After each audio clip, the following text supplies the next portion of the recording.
So हे काय चला मी तुमचं स्वागत करतो. आज केली आपण दुसऱ्या दिवस आंघोळ. तर आज केली पुन्हा आंघोळ कारण आता जोरात चालता येते आणि या इकडे सरळ जेवायली दाल चटणी पोळी पापड रोजगा. आज काही नाही म्हणून हे केलं कारण की सणाच्या दिवशी जास्त खाय नाही वाटत, तसं केलं तर खा वाटते.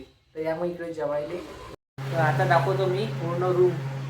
तर इकडे दरवाजा, इकडे दरवाजा, कूलर, सिलेंडर गॅस सिलेंडर आणि हे झगडी आणि इकडे हे सामान आणि इथं देवघर आणि इथं हे पाण्याचं आणि इकडे हे असं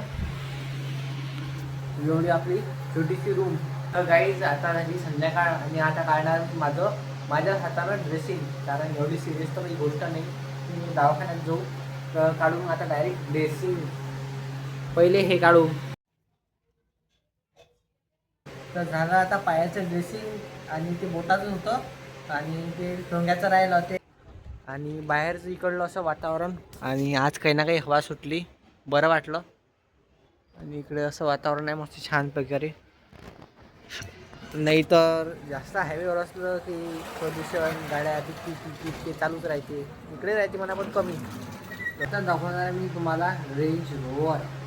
बरोबर आहे की तुम्ही रेंज रोवर दाखवणार आता मी तुम्हाला. ते म्हणजे इथं